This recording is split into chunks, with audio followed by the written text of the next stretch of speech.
Real quickly before we begin, I want to thank this video's sponsor, CarMarshal.com. CarMarshal.com can save you lots of money on buying used or new vehicles, cars, trucks, school buses. If you want to save money, I'll have a link in the description down below. I know I'm going to.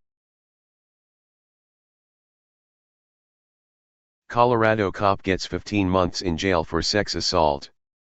Colorado, a former Pueblo police officer who was arrested in November 2016 on sexual assault charges was sentenced to serve more than a year in the Pueblo County Jail and 10 years of probation. Benjamin Candelaria, 48, accepted a plea agreement in which he pleaded guilty to criminal attempt to commit sexual assault, a Class 5 felony, and first-degree official misconduct, a Class 2 misdemeanor. A Class 4 felony count of sexual assault, as well as a Class 1 misdemeanor count of unlawful sexual contact, was dismissed by the district attorney's office. Candelaria was sentenced by Pueblo District Court Judge Larry Schwartz to 10 years of sex offender intensive supervised probation and 90 days in jail for the felony count of criminal attempt to commit sexual assault, and 12 months in jail for the official misconduct charge. The jail sentences will be served consecutively, meaning Candelaria will serve a total of 15 months in jail. Candelaria must also register as a sex offender, and he can't have contact with anyone under 18 years of age except for his daughter and stepson, the judge ordered. Candelaria was arrested in November 2016 after it was reported that he touched a domestic violence victim while in the process of having her to fill out paperwork about her case. The victim reported at the hospital where she was treated for injuries she sustained in the domestic violence assault that she was touched by Candelaria. Detective Raymond Purvis of the Pueblo Police Department testified about the incident at a preliminary hearing held in February 2017. Purvis said Candelaria and another officer arrived at the domestic violence call about 12:45 a.m. November 3, 2016, contacted the suspect and observed the female victim lying on the floor inside the home, not moving and unresponsive. She had been struck multiple times in the head with a wrench and was kicked. The victim eventually got up with the assistance of Candelaria, and Candelaria reportedly ordered that a fire/rescue call that was placed for the victim be cancelled, Purvis said. It was also determined that she had drank about a fifth of tequila, according to Purvis' testimony. The domestic violence suspect eventually was transported to the Pueblo County Jail by the other officer on the call. It was at this point, Purvis said, that Candelaria went out to the police car to retrieve paperwork and turned his body camera off as he walked back to the residence. The body camera was off for approximately 15 minutes. Purvis said when the footage came back on, Candelaria and the victim were sitting at a kitchen table, and a bra that wasn't previously there was on the table. Sexual comments being exchanged between the two can be heard on the body camera footage.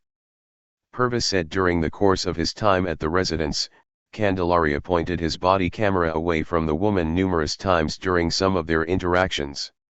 Candelaria was at the home for around 2 hours. Purvis said a call of that nature typically takes about 10 minutes. He also said it's not standard to cancel a fire/rescue call for a victim of domestic violence. Purvis said the body camera footage shows Candelaria sexually touching the woman, but it isn't clear if there was any penetration. The victim's child was present in the home during the incident, according to investigators. The police department placed Candelaria on administrative leave following his arrest, and he resigned his position on December 27, 2016. Candelaria had served as an officer for 17 years. Candelaria spoke before being sentenced on Friday. Before asking the judge to give him the ability to still take care of his family, Candelaria apologized and said he takes responsibility for his actions.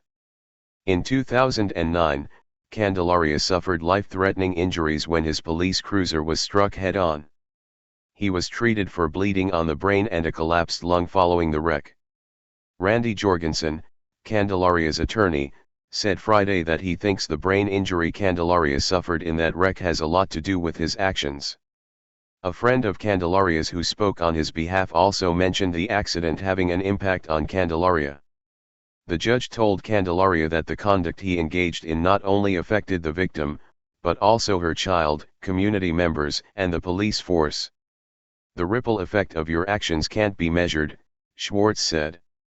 Purvis, who worked with Candelaria at the police department, said Friday before the judge that he learned what a monster Candelaria had become through investigating the incident. Purvis also told the court that he thinks there could be other victims who haven't come forward. Hey Charlotte County, this is Charlotte County Cop Watch, and I just wanted you to know that I am using this stuff under fair use. And also remember to like and subscribe this channel. Also too, keep in mind I do not make any money on YouTube. This is 5 hours work a day, you know, fighting for freedom. And you can donate with PayPal and Patreon. I just want you to think about this. If everybody gives to PayPal and Patreon, Patreon is every month. Actually, PayPal you can do every month. I have 12,000 subscribers. If everybody gives, I can quit my regular job and go full-time investigations on Charlotte County and possibly even more and beyond. So just keep that in mind. If everybody helps out, I can go full-time doing this. Thanks.